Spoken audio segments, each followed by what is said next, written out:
Yes, people, welcome back to the Magpie Channel TV. Welcome to the Stack.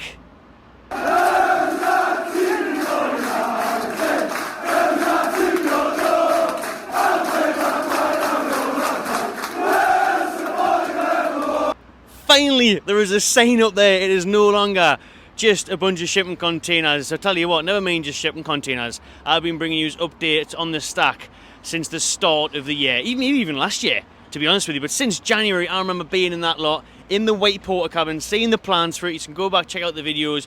We've been giving you updates throughout the months, the long-awaited months, the delays, mainly due to the weather and that. But the Stack is nearly here. As you can see, there's a sign there. I will now show you B-roll footage from around the Stack of all the other bits and pieces, including the other sign that is along the road there.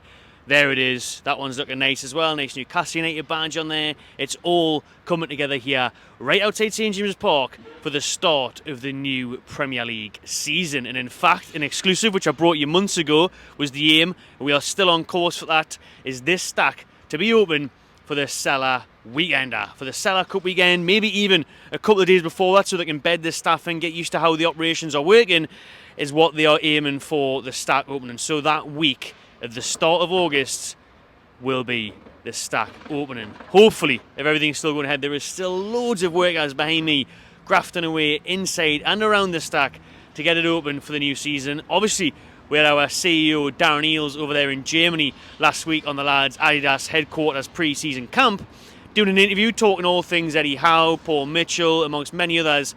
Was included the Stack, which he said would be open for the start of the new season. That is obviously the 17th of August at home to newly promoted Southampton. They are hoping that they can get things going before then, so they can warm up to it. They can get things used to how it's going to operate, because there is loads of food vendors in there behind me. I may or may not have been inside having a little peek, and if I haven't, it may or may not be looking very good. Put it that way. It's looking absolutely class. I tell you what, in there, you know, it's coming together very nicely. The stage is very good. It's quite compact in areas, you know. There's a nice touch in certain places, Newcastle United stuff. I'm not going to give things away. That wouldn't be right of what might be in there and what it might look like. Obviously, you've seen illustrations from the club when it first came out anyways. It's pretty much bang on. You know, you've seen that centre stage. I'll show you footage, like I say, as I talk there, of the stage, what it looks like, how it's going to look. And yeah, they're doing a cracking job. And there is so many food vendors in there, nice big bars in there. And this is going to be the new place for match days next season.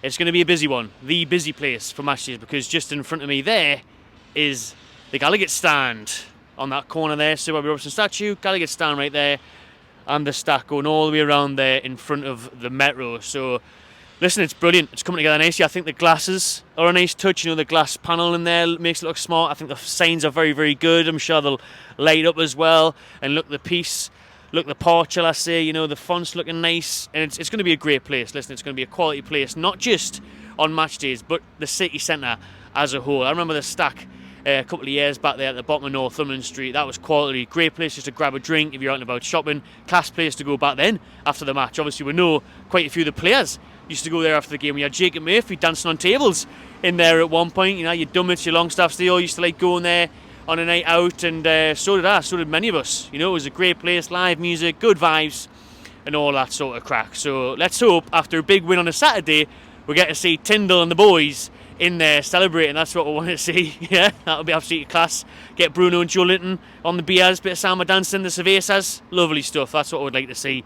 I'm sure many Toon Army will be enjoying pints in there throughout the course of the season. But like I say, it isn't just for Newcastle United fans, it's for everyone in and around the area, anyone who's coming to the city to enjoy some leisure and entertainment, basically. You know what I mean? You can get loads of great street food scran there, beers, everything. They're going to have big screens on there. The question I keep getting asked over and over again is, will they be showing the home games?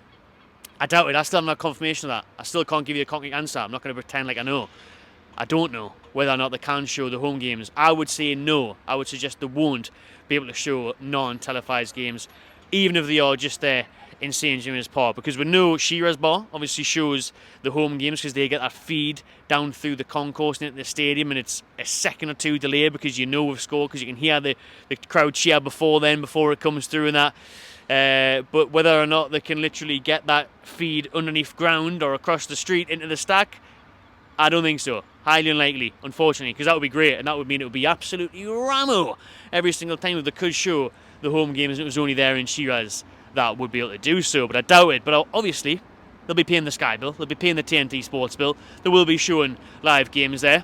I'm sure they'll be doing big things. I know they're going to be having events there where maybe ex-Toon players, people from the club, local bands, other musicians. They've already released a set of events for August, I believe, of people that will be performing live here, just like the previous stack. Like I say, live guitar, live music, live crack, all sorts happening here at the stack. But it's going to be a good place to watch the game. Listen, if you, for example, can't make Bournemouth, like a lot of people can't, or more so you can't get a ticket for Bournemouth because it's a tiny stadium and the capacity is very small, the away allowance especially, and the amount of loyalty points you'd need to get yourself a ticket there at the Vitality Stadium. Why not get yourself into the stack, you know? Go, good atmosphere, we can get it going, make it feel like a bloody away day, make it feel like a home game. Get a couple of thousand Geordies in there, black and white scarves, get them waving, get the atmosphere going.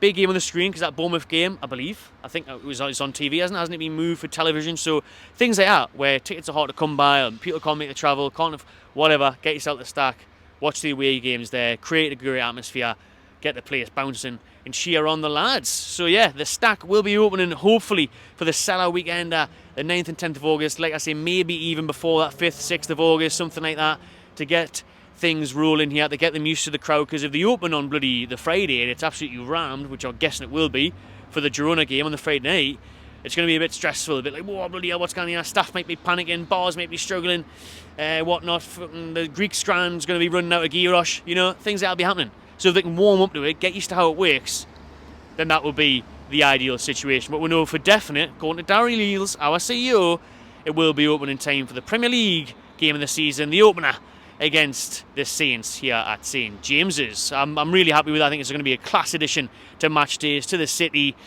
itself, because obviously I hosted Box Park Wembley, the fan zone for the Carabao Cup final. That was electric, and that is essentially what the stack is. The stack is like a box park, you know, shipping containers, bars in there, food outlets in there, all sorts going on, benches, with the vibes, with the screen, with the speakers.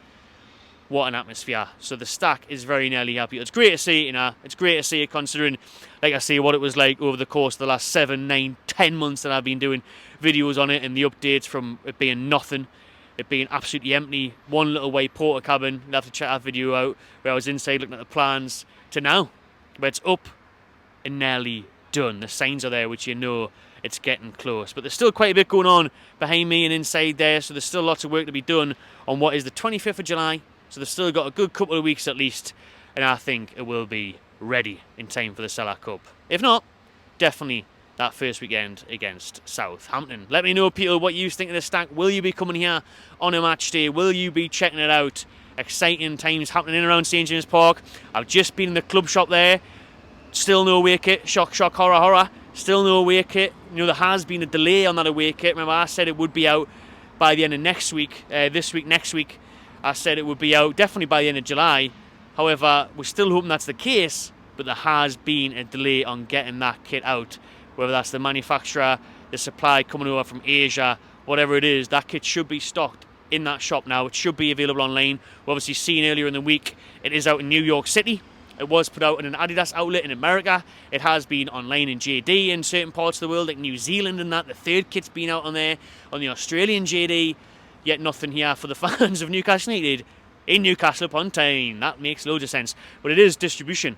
It is supply, and it hasn't quite been able to get done. So that is a shame, because that away kit should be on sale now and people should be able to walk around in that 95-96 remake. But it's not out yet, but we shouldn't have much longer to wait. Who knows?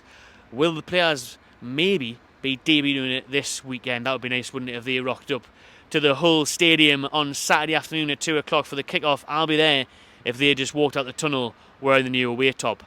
That would be a nice touch, wouldn't it? Be a nice touch if we could then go follow suit and buy it as well. I feel like I've had the home on for ages now. What's it been, a month and a bit? Start of June? Come on, get the away one out, get the third one out as well. The retro badge, lovely stuff. But obviously in that club shop there, as you might have seen before, they have got the feathery top in. £60 training / match day warm-up top. That one and the blackout one. So you can get a hold of that. But the away in the third kit, we are still awaiting it. Let me know in the comments what kit you want to see first, what one you'll be buying. Subscribe to my channel TV. Enjoy yourself.